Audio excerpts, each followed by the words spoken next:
The Orchard's Winter Song, Leo's second season. Bedtime story. Welcome back to Hearthstone Hollow, where winter has wrapped the farm in quiet and white.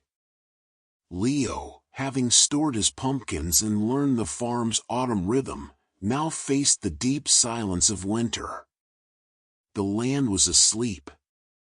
And one afternoon, he wondered, what was he to do?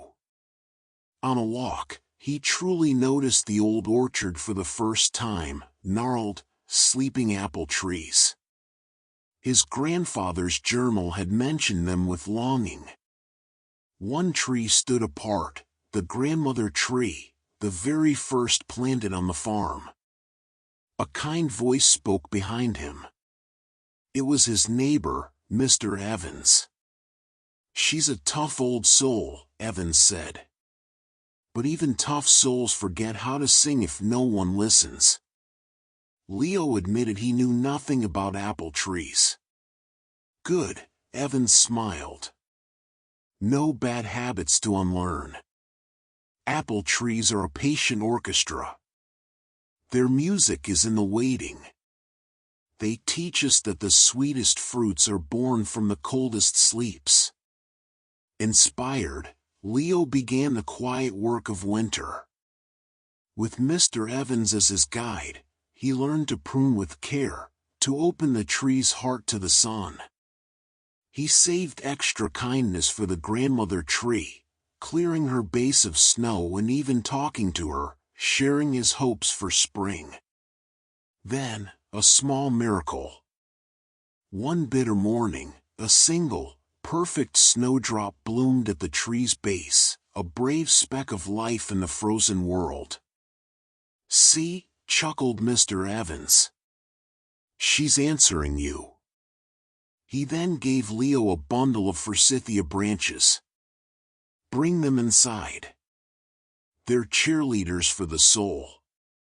Leo did, and soon his kitchen held a burst of yellow flowers, a sunspot in the gray, making him laugh. But the true wonder came on the longest night of the year, the winter solstice. Leo took a lantern to the orchard.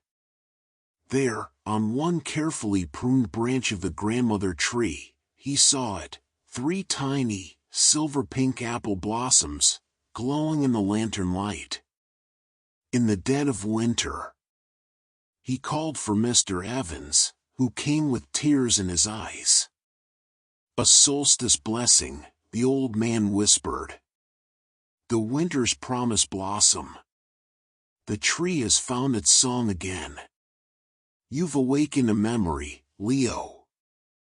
Leo understood. The miracle wasn't a huge harvest. It was this fragile, impossible bloom.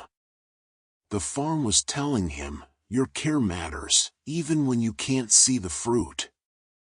The most important growth happens unseen, in the quiet soil of the heart. He visited the blossoms each day. They held their promise until the first thaw of spring. By then, Leo was changed. He had learned patience from the trees and cheer from the forsythia.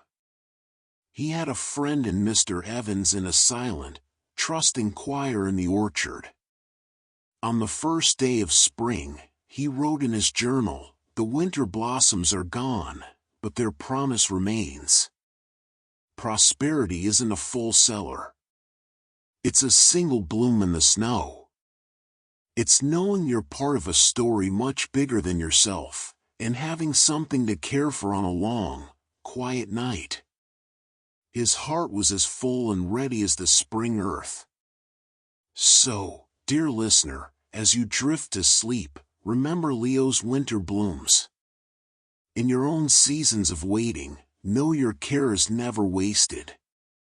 You might be pruning an old habit or whispering hope to a dormant dream. Trust the rhythm. Even in the deepest winter, life is humming just beneath the surface. Your patience is the warm soil. Your kindness is the sun. Good night. May your dreams be as sweet and promising as a solstice blossom. awesome.